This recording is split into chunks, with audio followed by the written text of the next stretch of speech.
Nayeon, who dropped her, I guess, debut album. A member Yep. of Twice, we should say. She's a Yes. member of Twice who actually, funny enough, I was talking with someone who works security at Barclays Center when Twice performed a few weeks back, and they Hmm. said that that place was fucking rocking, dude. Like Hmm. Twice brought the people out, had the energy going. Um, so listening to this album, I'm Neon. Jeez, I'm gonna keep messing this up. I'm Nayeon. Um, I think I get. I mean, I haven't listened to Twice much, so I can't say that this is like representative of their success. But if Hmm. this is the kind of music they're putting out, I totally get why that place was rocking because these songs are just a lot of fun. And listening to this, it was hard for me to not just think of Christina Aguilera and that album Back Mm. to Basics with like Candyman on it. Like that whole vibe just kind of emanating through this music. What did you think of this debut record? Yeah, I agree. I definitely like to lie. And we're actually late to this. This came out on June 24th, but because of my positive thoughts, I was like, we should still get to this late because I think this is really uh, worthy of talking about, and also stands out in nice contrast to some other K-pop music you might hear. And like you said, I think that the inviting nature of the lightness of Nayeon's songs here is quite appealing. It definitely has a more summery, bubblegummy, Mhm. boppy feel. You know, not there's a banger on here in the lead single "Pop," but it's Yeah. not the traditional K-pop banger with its big electronic production and dance breaks and stuff. And yeah, Nayeon, she's the oldest member of Twice, but the first and also the first solo debut. To this point, no one in Twice had released even a solo song. And as you mentioned, uh, they just sold out a huge North American tour. They are a very big group, and they're actually signed to JYP Entertainment, the fourth, one of the big four K-pop labels. And we actually haven't talked about any JYP groups or artists before, but yeah, I thought this is kind of a nice jumping in point for Twice, which already has a huge discography, of course. But I also, right off the bat, I appreciate the double entendre with the album title. Of course, I'm Nayeon, Hmm. introduction, but also, of course, that's her name, Yeah. Nayeon. That's her last name, so her family name. So I really appreciate that. Really smart, whoever thought of that. But yeah, I think overall, just I enjoyed a lot of these songs, and I found them very inviting overall.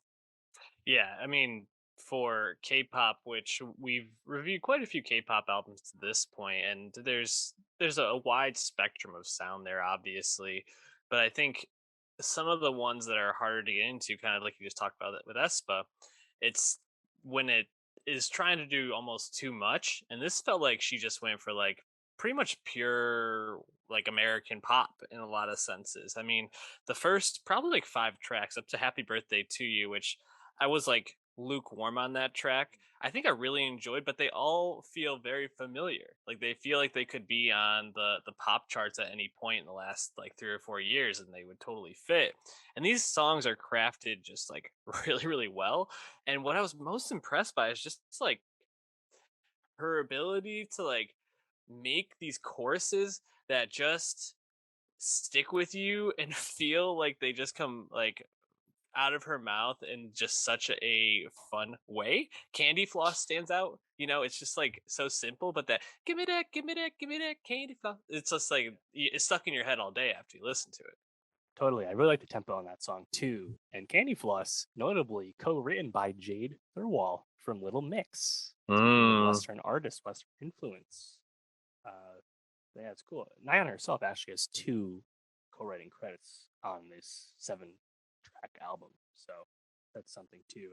And I think she spoke about this too, impressed about trying to, you know, forge a solo identity. It's always a challenge when you're stepping out alongside your group that you're still a part of. It's like, and I think again the title itself is trying to introduce you to this individual who most people who are listening to this are already huge fans of as her as part of a bigger enterprise, of course, which is Twice. So I think that's probably an ongoing challenge, but her fans probably don't care because they're already on the team on board as it is.